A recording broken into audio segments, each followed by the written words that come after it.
Bismillah ar-Rahman ar-Rahim, my dear brothers and sisters, respected viewers of Imam Hussein TV. Welcome back to another episode of Behind the Wheel. I'm very honoured to have with me a regular, a face that you'll recognise, a talented young man, a professional, and also a lover of Imam Hussein alayhi salam, the one and only Minhal al-Khafaji. Assalamu alaikum. Wa alaikum salam wa rahmatullah. I'm so happy about this. Are you actually? I'm so happy I'm doing this. No way. Wallah. How come? Because everyone's sending on the group like all the clips and snippets of everyone else.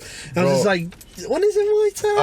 I'm really excited to have you with us, bro. I appreciate your time. I know you've had a bit of a journey to get here. Yeah. You've come from Bristol, God bless you, so we'll find out what you're doing in Bristol in a little bit. Just basically your life from day dot, Minhal. So just like growing up, you know, a little bit about you, how it was, brothers and sisters, what did mum and dad do, where were you raised, stuff like that. Just give us an intro.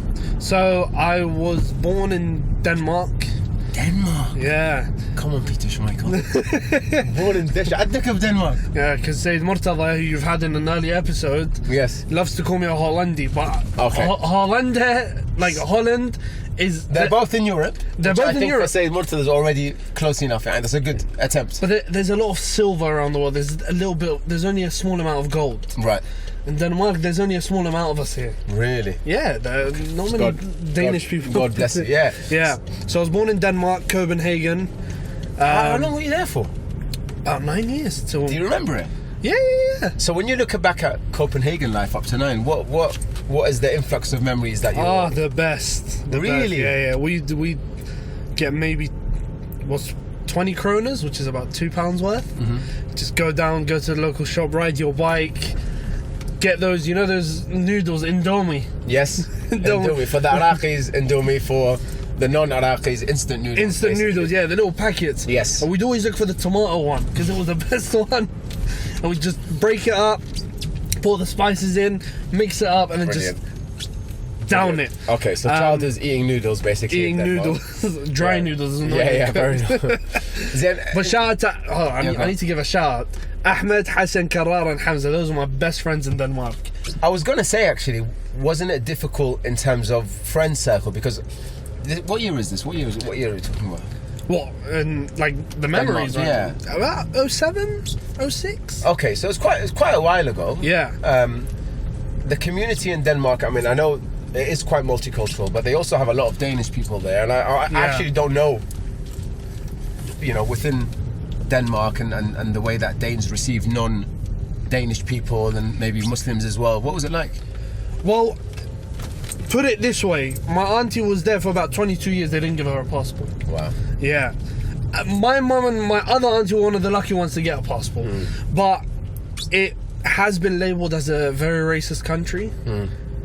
But, you know, I wouldn't have seen that. Because I went to majority Shia school.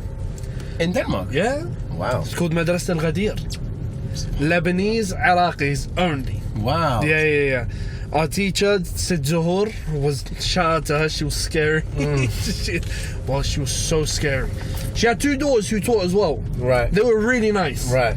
But her? Right. Allahu Akbar. She was a scary teacher. She had one of them, you know them old Toyotas, them 7-seaters.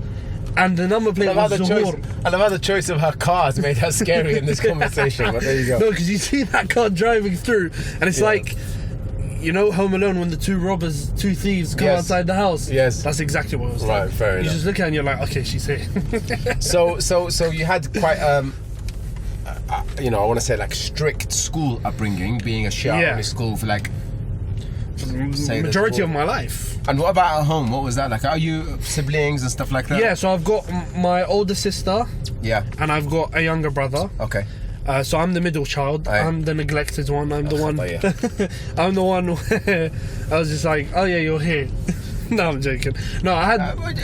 I mean, you say it in jest, but actually, I'm a middle child as well, and I do think. So you resonate with me? Yeah, yeah. My you know, I know a lot of people who are middle children that probably don't get the same type of attention as the first child or the last child. But you know what? Sometimes that lack of attention is fun. Yeah. Because you're just like, no one's bothering me. What were you like? What were you like as a kid? I was so quiet. I was so quiet. يعني I was... When I look at kids these days, or when I looked at people when I was growing up, I was like, how do you have the nerve to wow. to Really? ask for this? Like I'd literally be sitting at my uncle's house, my dad's brother's house. And you just be quiet. I'm reserved. quiet. I wouldn't even ask for anything on the table. You know? Wow. Only if my dad would tell me, Baba treat. I'd be like, yeah, maybe, okay, yeah. maybe, did you? Okay, that's interesting then. So, the makeup of life at home. Yeah. Did you have like strict parents? Oh yeah. My mum.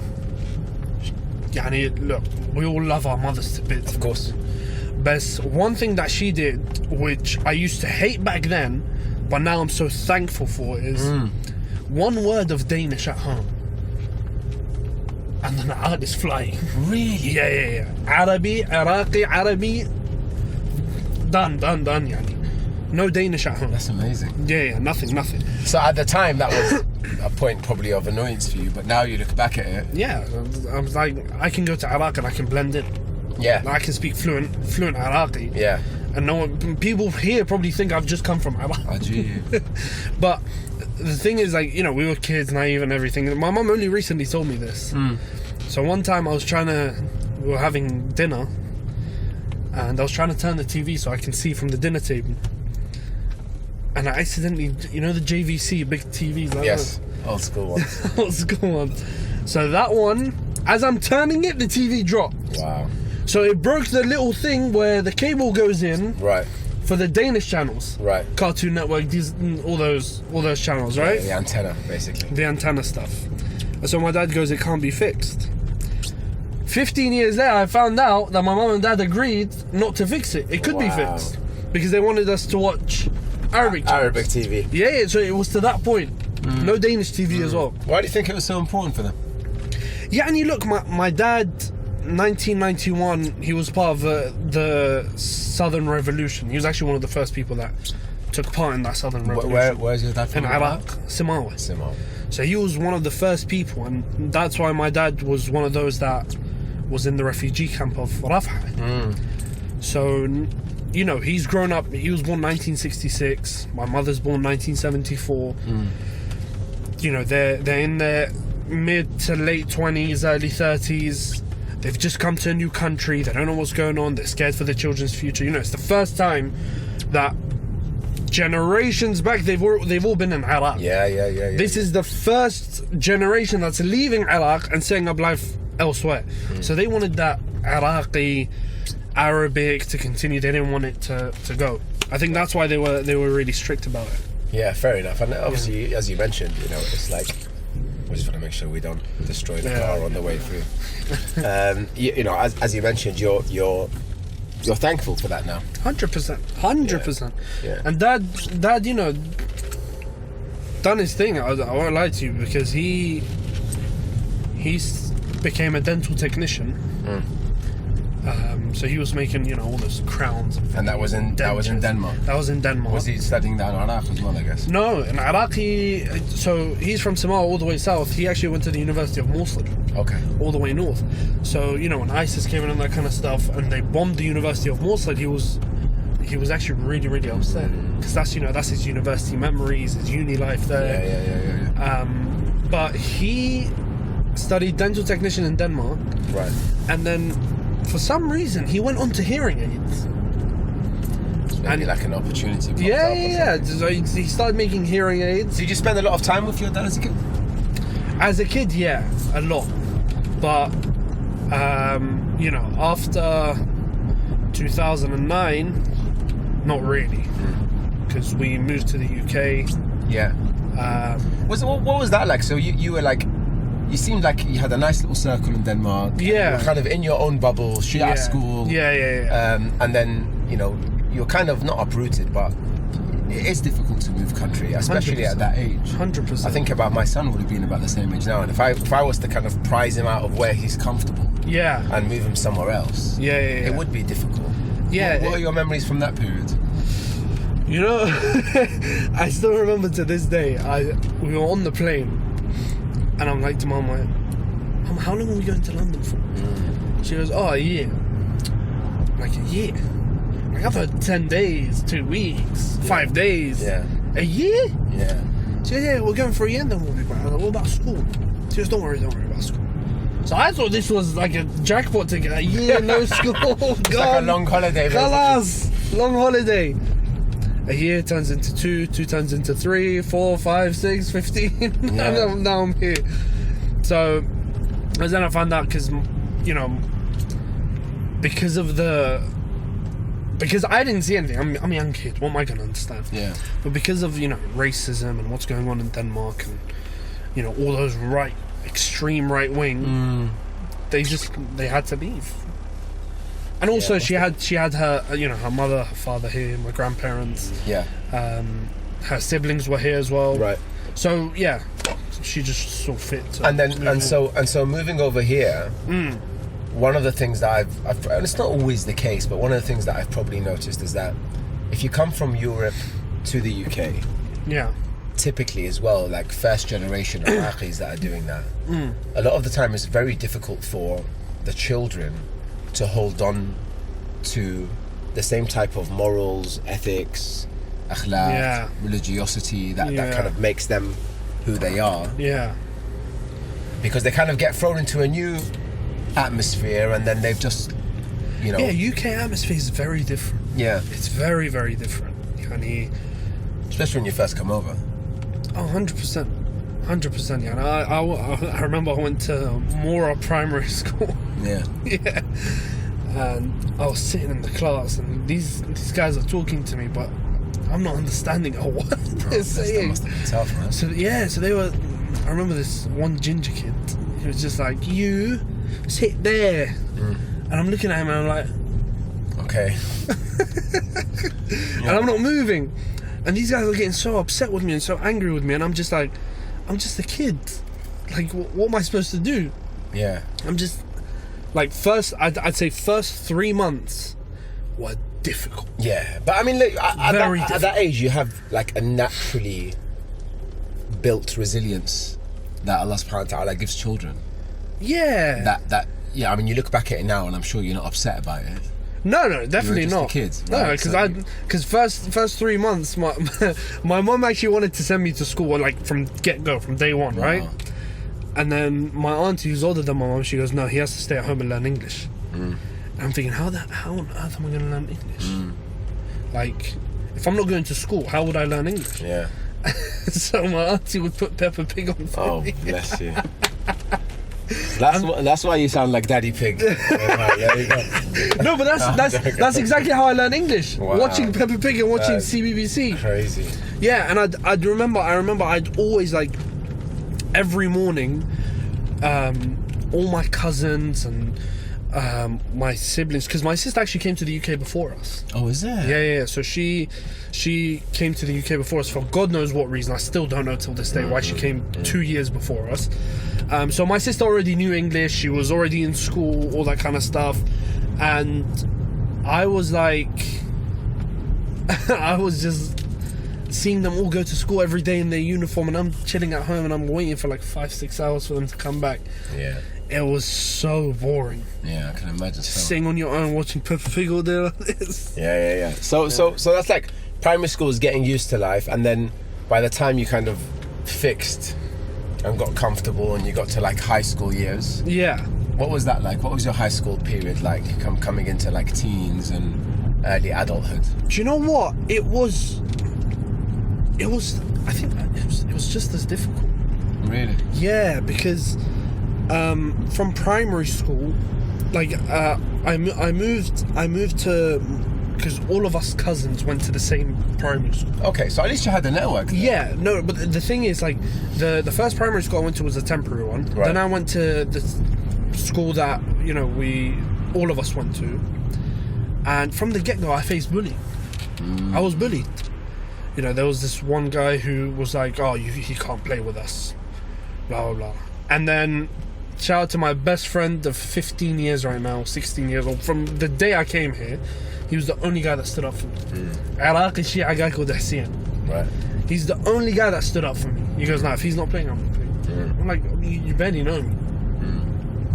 So from that day, he was like taking care of me. and you know he'd invite me to his house, and you know he just became my best friend. He's still my best friend till this day. I do. Yeah. And you know, moving on to high school and stuff, we'd all go to the same secondary school because it was, you know, close by. Yeah. What secondary school? Hamster School. Oh, okay. In Cricklewood. Yeah. So yeah, from there, you know, you got different people coming from different primary schools, and everyone's trying to show up themselves and that kind of stuff. Right. And I'm still in my old ways. I'm still an innocent little kid. Right. So yeah, I found that people did take advantage of me a lot, and people did. It's quite especially when you're in that position of like vulnerability and people taking advantage. It's quite a hard thing to stick on quite a straight path. Yeah. And I know that you, which we'll come on to very shortly, but you started giving youth lectures at quite a young age. Yeah. How did you stick on a straight path, basically? I didn't. I actually went through a period where I was trying to be that bad boy. I went through a period where I was like, okay, if I'm not gonna fit in with the way I am, I'm gonna have to change the way I am. And to change the way I am, I had to look at all of these people and what they were doing, and I was like, okay, I had to be like them, which was, you know, not doing proper schoolwork or and this was actually in year 9. Right. So year 7 and 8 I was on my old ways, and I was like, okay, if I'm not going to fit in right here, I'm going to have to do things that impresses these lot, right, so that I can be with them.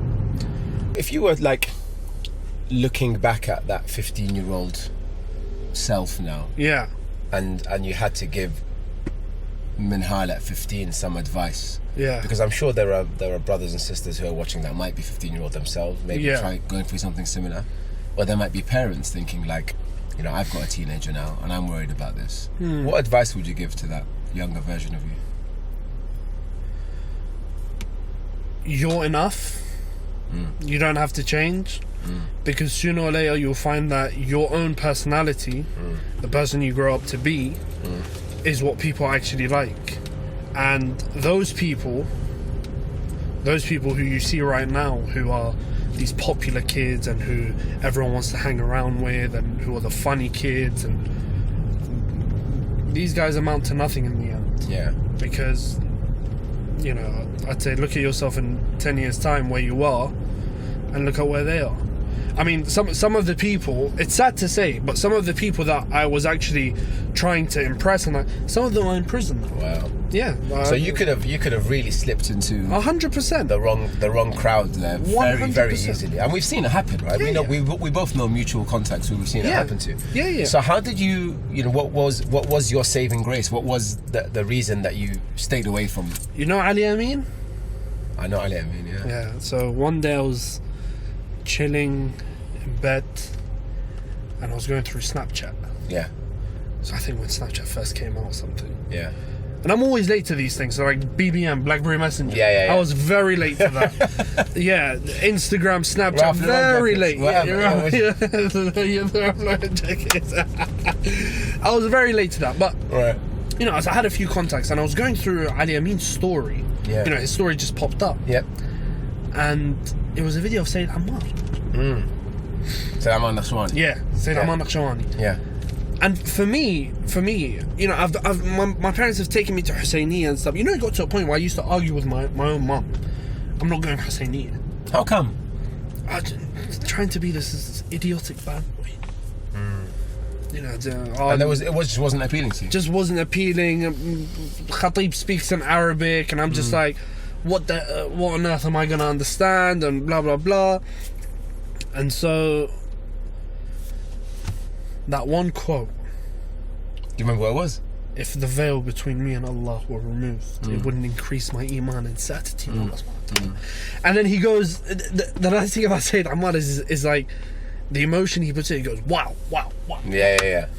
That is Ali ibn Abi Talib. Yeah. So I was like, oh my God. I just had like you know when you're going at 100 miles an hour towards destruction? Yep. And then you just had like a bit of a moment of clarity. Yeah, you just like you're going towards destruction, but there's an exit. You've just taken that exit accidentally. So I messaged him. I was like, "Who's this guy?" And he goes, "Sayyid Ammar Nakhshawani." Haidar, I kid you not. I started listening to 8 lectures every single day. Wow. To the point where I got close to my GCSE exams and I was like, whatever I get in my GCSEs, I don't care. Wow. I'm listening to this guy. Wow. 8 lectures every single day. And then I was just like, this is so beautiful. So he wasn't just like a lecturer for you, but kind of like I'd say at that early age, a bit of a role model, right? Role model. He diverted the course of my life. He made me actually realize that, do you know what, these guys that you're hanging out with go against every aspect of what but that was self-found. It wasn't because of what your parents, like you mentioned, you know, like obviously. No, don't get me wrong. My parents raised me on the love of Ali, but I didn't know who Ali was. Right, that's interesting.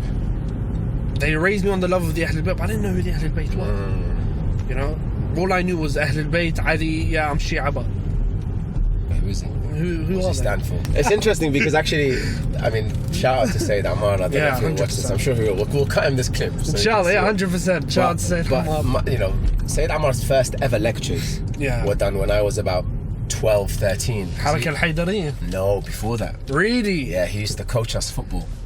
Oh, yeah, I've heard this. He's told me this. Abu Zainab al-Kadhimi, you know Abu Zainab al-Kadhimi? Yeah.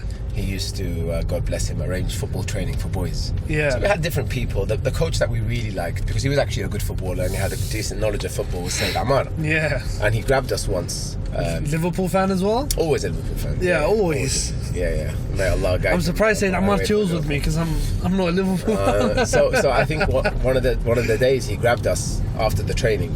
Yeah. And he said, we've got a match next Sunday. Yeah. I'm going to give a lecture today. If you don't sit and listen to the full lecture, you're not playing. He's told me this. And so we just sat down in the summer in a park for an hour. Wow. And he just gave a lecture. And that, he tells me that was the first lecture he gave, but you know, that was like 13, 14. When I hit 15, 16 in year 11, I was also a bit like going off the rails. Less so trying to be a bad, because I was a very good to be honest, when I was young. No, but you seem like... No, I was a very, very good boy. I was a proper teacher's pet. Really? And in fact, I was bullied for that as well at the time. But my aqidah and my knowledge and my belief was very wavering at that age. Okay.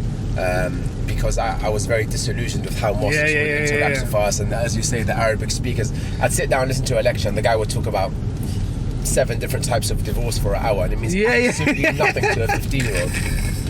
So actually, Sayyid Ammar, I started having debates with school people, and I didn't know how to answer them. Yeah. So I asked Sayyid Ammar to come and do Friday. We'll go through that phase. And I think that's the bit that really spurred me on.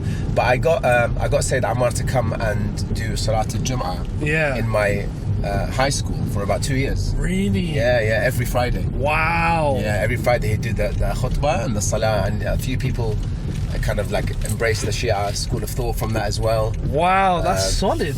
Yeah. So I mean, it's the point of me mentioning this is that, like, kudos to him, because you know, when's your date of birth? Which year? 22nd of August 2000. 2000. So any birthday presents, send them my way. Yeah, fair.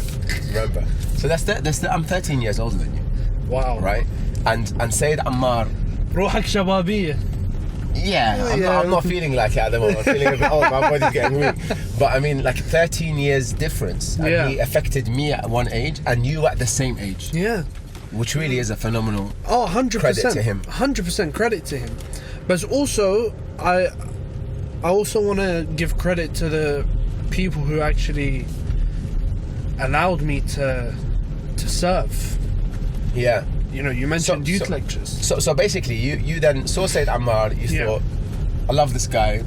And then you thought, you know what, I want to also start lecturing. Is that how it happened? Yeah. Or? So, my cousin, we actually used to, when my mum used to force me to go to the Arabic majalis, right. my older cousin, she's two years older than me, she goes, there's an English majlis going on. Right? Wembley. Right. Argos. Al-Akbar Foundation. I remember, I remember. So she was like, let's go there after the Arabic majlis. So I used to want to get out of there quickly because I want to go to the English one. So we get there, and at first night I'm seeing this young kid speaking. I'm like, okay, fine, maybe he's just, one-off, fill the time. Second night, another kid. Third night, and these guys, bear in mind, they're all my age. Right. Or maybe just a year or two older than me. Right. So when I started getting there towards the start of the program, and then he said, our youth lecture now, I was like, that's it. What did you do? What did I do? Yeah. I pulled the most Iraqi move you can ever pull. What was it? You DM those who run the Akbar. حيدر حبيبي فلان حيدر حبيبي تاج راسي انت حيدر ما ادري شنو ما ادري شنو ما ادري شنو بعد زي شو اسمه. You just asked for it, the opportunity, basically. But how did I come to serve with them? I used to see them. This is so funny. I used to see them getting those, you know, the 35p energy drinks. Yes. The ones that will give you atherosclerosis with cardiac arrest. I don't know what that atherosclerosis is, but it sounds bad. Right. So I used to be like, okay, what's a better energy drink? Red Bull. Right. I used to go to Asda when they went Cavendish. I used to buy Red Bulls, and they used to bring it to the boys. Wow. Right? And they called me, for a period, they called me Minhal Red Bull. Wow. SubhanAllah. Yeah, so that... And that opened up the relationship. Yeah, and basically that's how I managed to go in with Al-Akbar. Now I'm indebted to Al-Akbar Foundation. Because through there, Sayyid Murtada saw me. I didn't know channel was just starting. Yeah. Sayyid Murtada saw me and he was like, do you want to come and present a show for us? Yeah, so before we go on to IHTV, obviously, first of all, fantastic opportunity you had, but also God bless the boys at Shabab Al-Akbar, because 100%. They allowed you, I'm indebted to them. So many more of the youth to have this opportunity. Definitely, right? Definitely. To the point where Haidar was like to me, I was like, so one of the years I was like, yeah, so I'll give a youth lecture on this night, and then I'll get a couple. He goes, well, you're old now, you're not a youth anymore. Open the way for the youngsters. Get over it now. And then I reflect, I'm like, I'm 20 years old now. So that's actually quite an interesting one, because when you get to that age of about 20, you're not really considered a youth lecturer anymore. No. And you probably would go into normal lecturing. Yeah, 100%. So question to you, have you stopped? Yeah. I mean, it's sad to say, but why? Uni, man. Uni, bro. Wallah, uni. Uni's damar. Ask any student who does the course I do. It's damar. You do dentistry, right? Yeah. Dentistry is it's like we want you from 9 to 5 in the dental hospital. Right. Okay. You're going to be learning, you're going to be assisting, you'll also be operating. But there is, listen, without going into too much detail on dentistry, because I think people are going to fall asleep if we do that. Apart from dentists. Shout out to the dentists, we love you, but we're not talking about dentistry.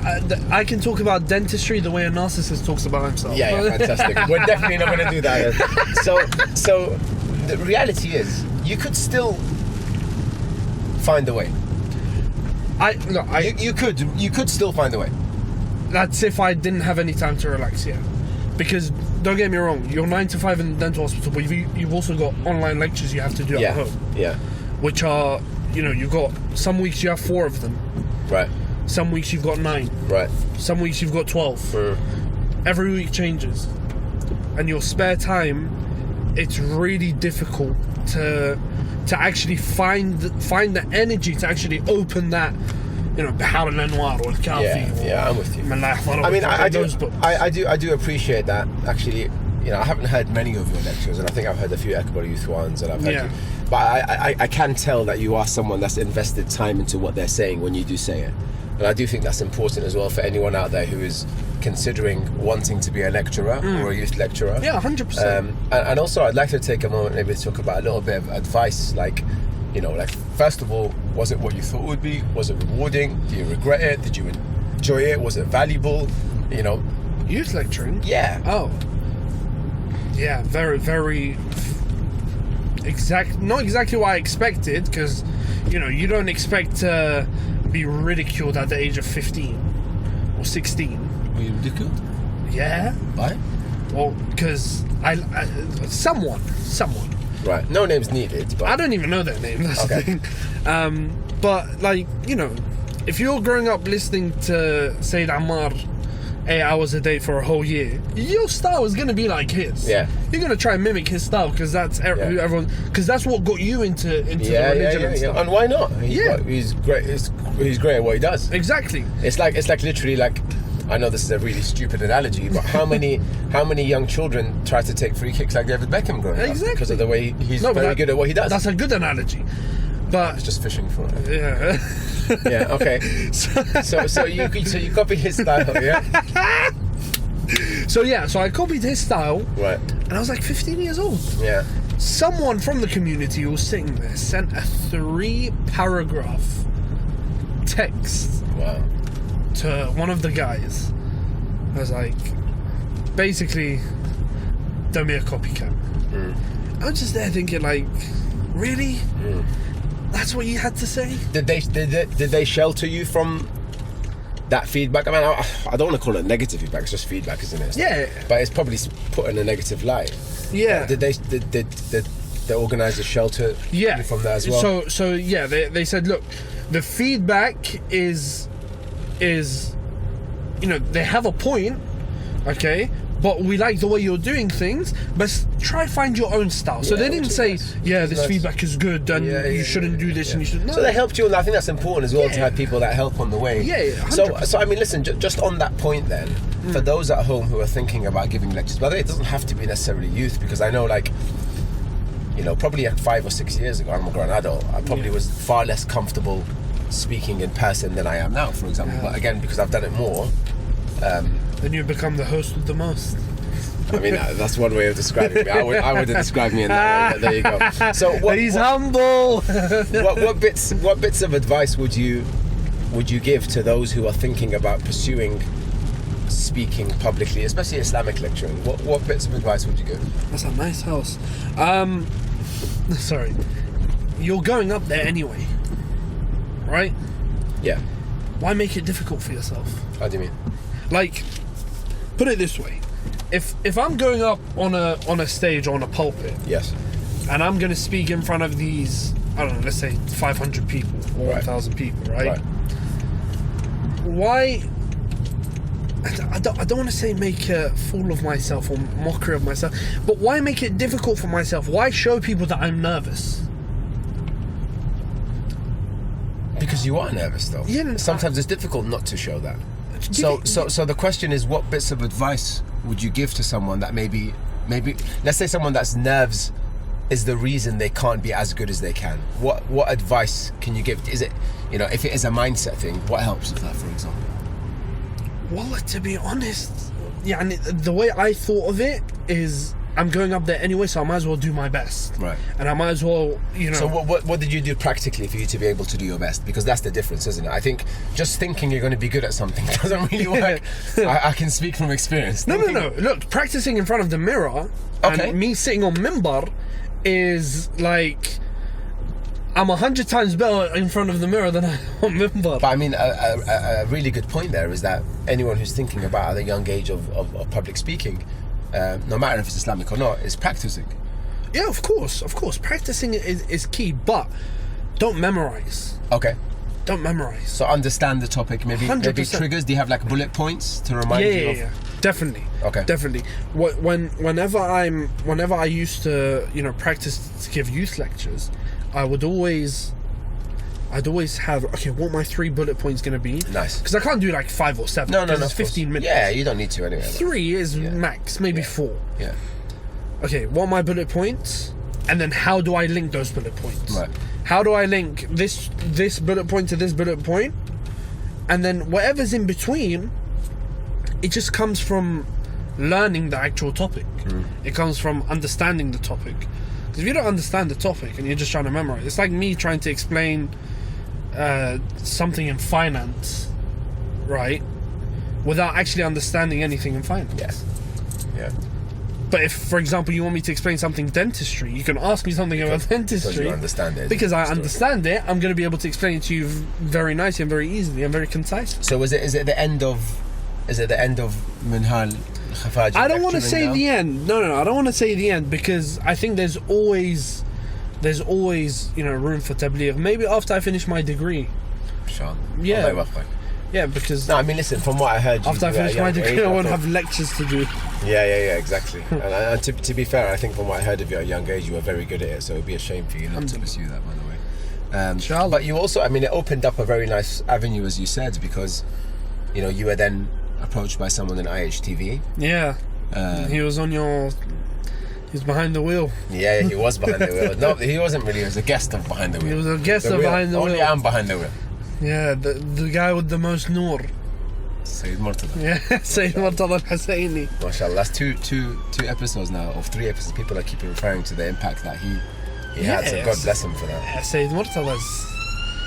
What did he actually? What was the first show you presented? Oh, first show. The Faith Book. A Journey in Ideology, I think. Or Journey of Faith, something like that. The Faith Book with Sheikh Abbas Panju. Nice. Bro, I look at the way I was presenting back then and now, I was just like, how did Murtada allow this? Yeah. How on earth did Murtada allow this to go up on TV? And you've also done a lot of travelling to. I mean, the majority of time that I see you on IHTV is when you're in Karbala. Yeah, it means you don't watch me at all. I probably should more. There you go. You outed me. Thank you. But I mean, I've seen you a lot in Karbala. Yeah. A lot. Yeah, alhamdulillah. Has Ziyara and the role of Imam Hussein always played such a big part, or is it even more so now with IHTV? So when I grew up, and you know we were talking about Iraqi only at home and all that kind of stuff, I was very fascinated by my own country. Right? Which is like, I really dug deep into the history of my country and all that kind of stuff. So I've always wanted to go to Iraq. Right. But Mum never allowed it because she was scared. Really? Yeah. So funnily enough, we were in Denmark, me, my dad, my sister, and my brother. Right. And my dad was like, "Do you want to go to Iraq? 2016. Do you want to go to Iraq?" I'm like, "Yes." Take me to Iraq. So my sister and my brother had to go back to London, and me and my dad went to Iraq, and I'm seeing Karbala and I'm seeing the shrines, and of course it was really hot. But I think when I went to Karbala, I was just like, I made the right choice from moving away from this whole bad boy persona and all that kind of stuff, and actually really going into my religion. I found peace in Karbala, even though it was only for a couple of hours I was there. But the time that really struck me was 2018, when we went on my first ever Arba'een walk. It was with Sayyid Murtada, it was with all the Shabab from London, and that was special. Yeah, that was special because a lot of lessons learned on the way, and you realise that you start off as 20 people, but you finish as 5 because everyone's grabbing taxis to Karbala. But it's just that turn when you turn one road and you just see a dome. And like, okay, what do I do now? Like, this is crazy. I'm here with 20 million other people, and it's you're speechless. Yeah. And it's a feeling. It gets repeated every time you go. It's not like. No, it's not. The emotions are always going to be there. It's like, for example, the people of Paris or the people of London, when they see, like, let's say, either Eiffel Tower or Big Ben. I've seen this every day. I see this every day. It's Karbala. Even you see the Karbala is there. It's like, Abu Abdullah, wow, you're in awe. Something there. Something there. Yeah. So Karbala has helped a lot with my passion for not only presenting, but for my religion, for my madhab, for my aqidah, all of that. I mean, we were speaking earlier, you told me there's the same latmiya at the moment that you play literally on the way to uni every single day. Every day on my little scooter, my little e-scooter. I was quite surprised because I was expecting like the latmiya that you kind of like, I want to say favourite, let's call it favourite, maybe there's a better word to describe it. But the latmiya that you associate yourself most with would be like an old school Basim classic or something like that. I wasn't expecting it to be. You were thinking of Basim. مو فشل من عمك الفحل لو زعل من عنده لو زعل لا تهم واللي عنده جهل سلطان وتاج براسه نار ويا فقر الجاسه مسلم مو صدق والظاهر اسمك حيدره مشية الزلم يا القاهر مثل المسطره الله مسلم مو صدق والظاهر اسمك حيدره مشية الزلم يا القاهر مثل المسطرة يلا يعجز بيك لساني أنا بحسين الثاني الله ما شاء الله, man. You got a nice voice, by the way. Honestly, you actually do. Then أقول لك حسين صادق, he's new to me. Like, حسين صادق? Yeah. من حسين خضر. His name حسين صادق. It says on the track. حسين خضر. حسين الصادق. حسين خضر. خضر. صادق. خضر. عبود. Yeah. عبود غفلة. صاحب. So he's new on the scene. I think so, but I heard this لطمية on Instagram. Right. And I was like, is it the tune, or is it the fact it's about Muslim ibn Aqil, or? No, it's all three. His attitude, the tune, and the fact that it's about Muslim ibn Aqil. I can't remember hearing a good one about Muslim. There's a decent English one that Ali Fadl reads, right? You plug in Haraka? No, I wrote the poetry, that's what I'm saying. I'm joking. No, but there's a bit in that Latamiyya. Yeah. That's solid. What is it? Keep playing it. Keep playing it? Yeah. Okay, let's go back. This bit. Watch this bit.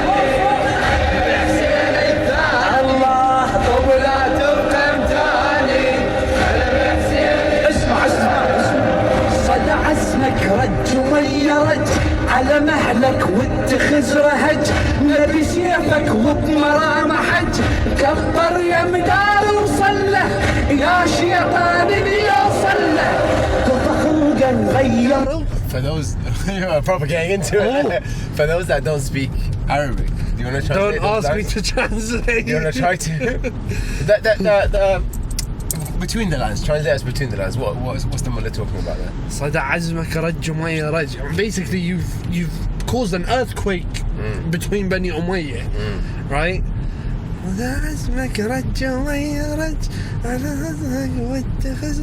I don't even know. I can't. I don't know how to translate it. I'm not good at translating. Fair enough. Because I just know I understand it. Right. Right. But it's just like when you watch the video and you listen to him and you listen to his passion when he's reading it. Yeah. Bro, it's something else. Yeah. And you know, it's currently now, like, from the new Latmiyat, it's my favorite. But if you're talking old school, like old school favorites. What's your favorite old school Latmiyat? Yeah, I'll be honest with you. And I don't know how many people say this, or if it's a common thing that people say. But يا حسين بضمايرنا. Yeah. يا حسين بضمايرنا, for me, it's like, it's not only because it's about Abdullah and because it's old and it's classical, but it meant something. At the time, especially. At the time, it was number one. It was a dig at the tyrannical government that was there. Yeah.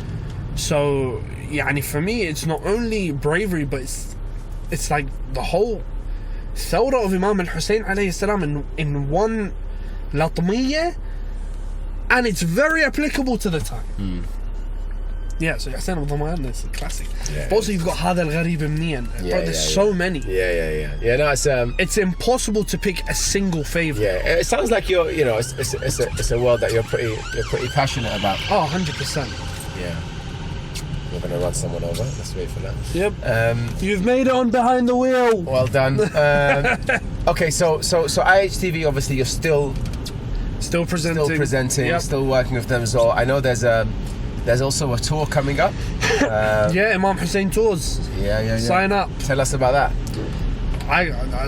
Someone told me, do you want to be part of a Hamla group?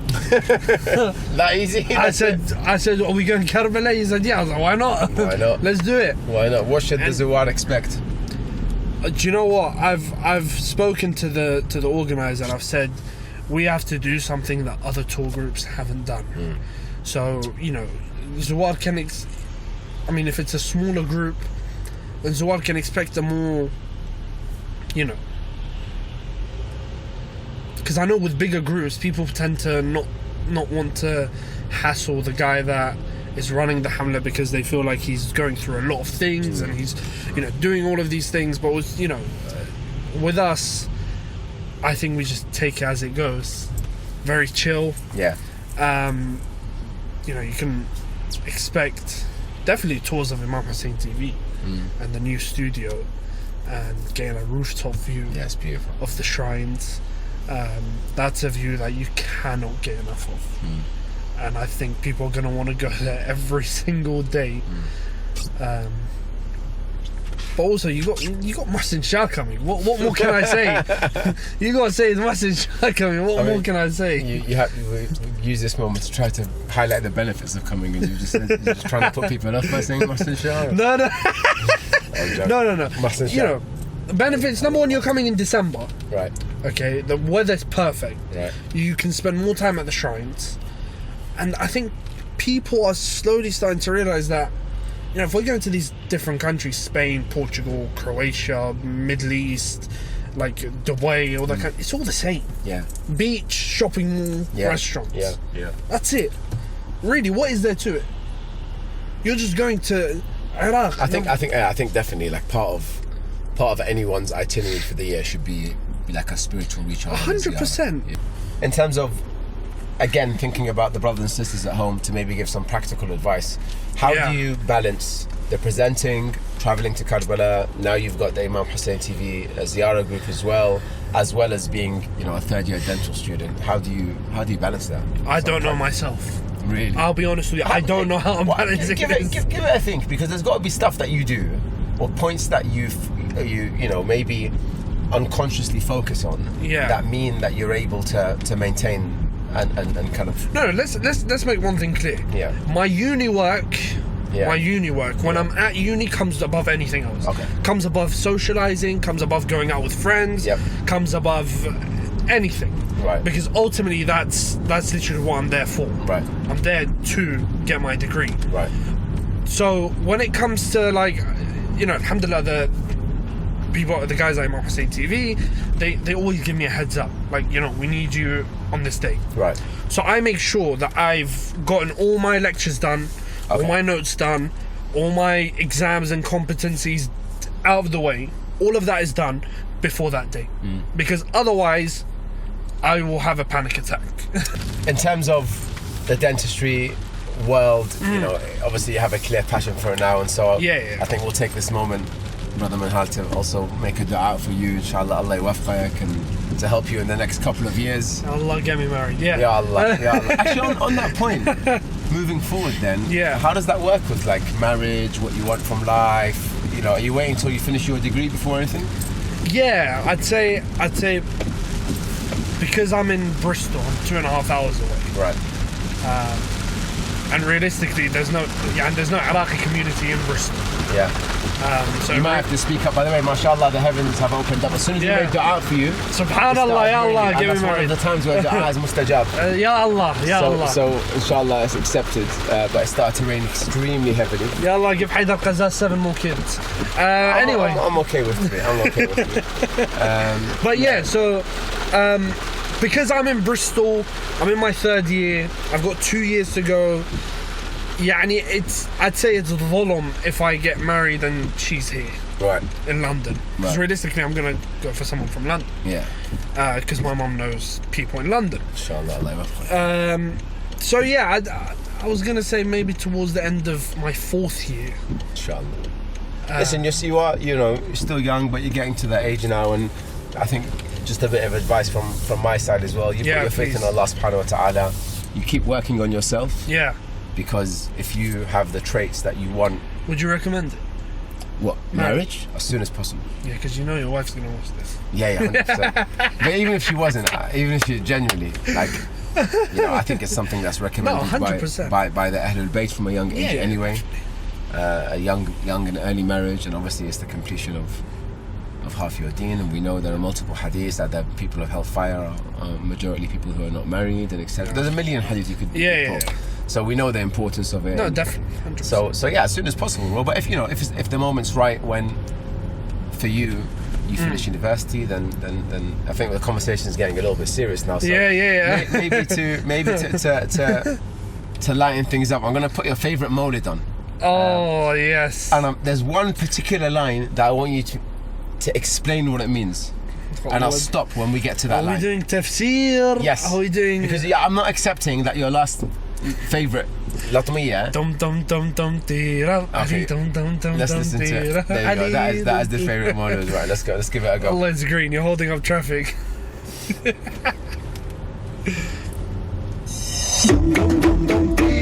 علي دم دم دم تيرا علي يا حيدر دخلك يا داحي الابواب انت الباب ربنا ليش؟ That's you. That wasn't me. لا تلعب. ماما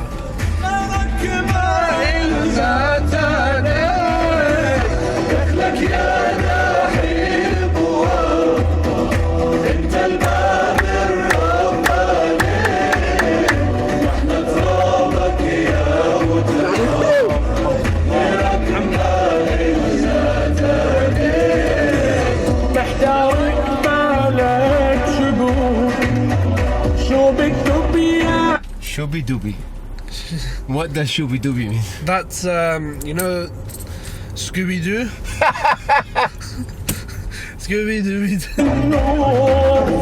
ما وصل منك معشار لو حبري من 7 بحور يا شمس الرحمن ضمك من قبل الأملاك والأبواب وين أنا بنت وبيك يا نجم الله بذاتك يا سيف الله بدارك يا أسد الله الغالب بيت الله مهدي. Why is this your favorite one out of interest? Hasnaidi.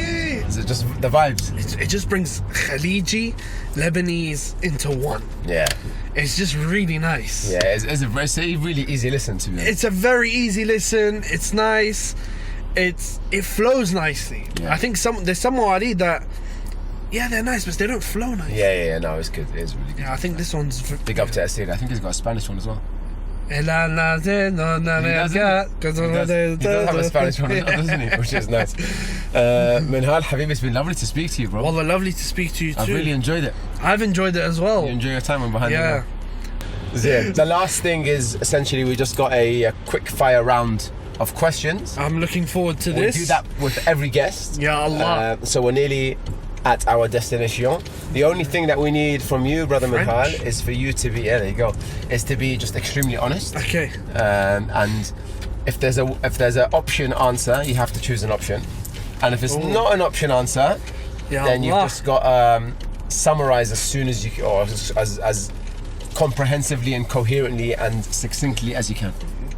Big words used there. Yalla, khair. That's it. Try my best. So you ready to go for this? Let's do it. Bismillah. Okay.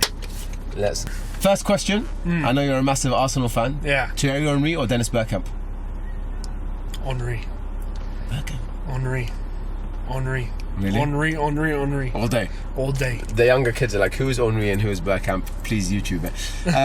What's the most important life lesson? I know obviously inshallah you have a long life ahead and you're still quite young, but in your years so far, what's the most important life lesson that you've learned? Reflect. If you don't get it the first time, reflect on what you did wrong and do it 10 times better. Nice. That's it. Nice. There's a hadith about reflection from Sadiq as 1 well. hour of reflection is greater than 70 years of blind worship. Beautiful. Mullah Basim al-Karbala'i or Mullah Ali Muhammad? Because I know that Mullah Ali Muhammad you're a big fan of, I'm a right? huge fan of Muhammad. But I'd say I need, Basim's given us what? King. Yeah, king. He's given Basim's us king. 40, 45 I'm glad you years. said that. I would have been upset if you otherwise. 45 okay. years. Who brings the best iftar to IHTV3, the office in London, and why? Now, there's a bit of a background to this. That Minhal, with someone else, won't bring the other name, have a ranking system. You didn't think I know this. You didn't think I knew this, but I know this. I know stuff. I know stuff about it. You've got a ranking system. When someone, so in Shahr Ramadan, the holy month of Ramadan, the team bring a iftar night each. And what Minhal and this other guy do is they've got a notebook and they write presentation, taste, heat, whatever. This is a good prize. The winner wins a good prize. Is there a prize as well? Yeah, of I didn't know that. Do you know what the prize is? No, what's the prize? We recite Ziyarat Ashura for them. That's a wallah, do you know what? That's a very nice prize. Very nice. The free ones are always the best. Okay, so who brings the best iftar? Me. Really? Yeah? Straight. Kebab Iraqi all day. You know iftar? Yeah. That's a terrible iftar. It makes you thirsty. What? I bring a whole platter of mashawi. We need to talk about this, please. Okay, Samawa or Karbala? Karbala all day. Yeah? Samawa is 2 roads, 1 bridge. It's your hometown though? Huh? We have a puddle as a lake. Jesus, okay, well, we'll skip that. What's the most embarrassing thing ever that's happened to you at IHTV? At IHTV? Oh, I am Husseini. Muharram. I'm trying to tell the sound engineer comes into the studio. Right. I'm trying to tell the sound engineer the speaker raise the volume. So what does the director do? He changes the camera onto me on a close-up. So I'm doing this and I look like I'm dancing mid-Muharram, but I'm just telling the sound engineer, wallah, I wasn't dancing. I'm telling the sound engineer the speaker. Should have linked it to dua or something like that, but there you go. Okay, the last 3 are a bit more serious, but if you could time travel to any era, where would you go? That's a mad one. Yeah. Do you know, because part of me loves... That's a crazy one. Wait, ask me that at the end. I can't answer that now. I have to think about If you could have dinner with any historical figure, who would it be? I know the classics are going to be Rasulullah sallallahu alaihi wa alihi or any of the Imam. Yeah. But I want to make this interesting. Hitler. Really? I just want to see what he was on. Okay, so give me a religious one and a non-religious one. Non-religious is Hitler.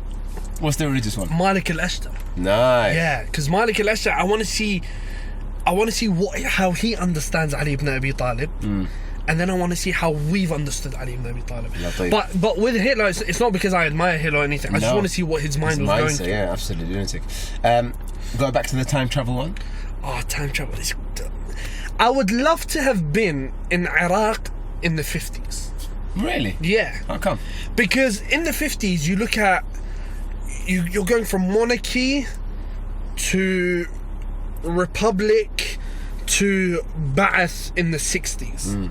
So I'd love to have that. We hear a lot about Iraq in that period. Yeah. How amazing it was, right? Yeah, I just want to see what Iraq was going through. We didn't go to like the time of a prophet or something like that, or... Because I thought about this question when I wrote it. Like, there's so many like prophets that have come with. Yeah, and you want a religious answer? You want a either or, man. It's up to you, but that's fine. Last question is: you could be Sayyid Ammar al-Nakhshawani for a day. What would you do? Your biggest growing up, your role model growing up. If you could be him for a day, what would you do? I'd call up all my millionaire friends and tell them I need money for Husseiniya. It's about the Husseiniya. No. Husseiniya is Minhal al-Khafaji. That's it. Make it bigger than Westfield. Beautiful. Minhal, thank you so much, bro. I've really enjoyed it. I've loved this Today. The quick fire questions or jokes. You were expecting time of the prophet. Yeah. No, Hitler. I want to sit with Hitler. I want to see what his mind was like. Brothers and sisters, the views of Minhal al-Khafaji do not represent those of Behind the Wheel or Imam Hussein TV 3 whatsoever. But we want to thank him for his time today. Honestly, I had a really great convo with you. Same. And inshallah, we'll see you soon. Good luck in uni. Inshallah, but I've been claustrophobic here. Like my legs have been here and here for the whole time. You should have moved it back. Yeah, I moved it back for the next guest. I mean, I'm gonna kick you out now. So yeah, alright, cool. Bye. I'm joking. I love you so much, man. I really appreciate your time, bro. Viewers, watch the next episode. Habib. God bless you. See you soon. Ma'as-salam. Many thanks to our dear brother Minhal al-Khafaji. That was a really fun episode. Really enjoyed speaking to him, and I wish him all the best in his studies. And also, we want to make sure that he'll be back on the lecture scene soon enough. And if you haven't had your fill of Minhal, then tune in to IHTV3 because, mashallah, he does a lot of presenting there as well. So, end of an episode. Another week. Hoping next week it doesn't rain as badly. But inshallah, looking forward to hosting this wonderful show again. So join us same time, same place next week, Imam Hussein TV, as we see who will be joining us behind the wheel. Wassalamu alaikum wa rahmatullahi wa barakatuh.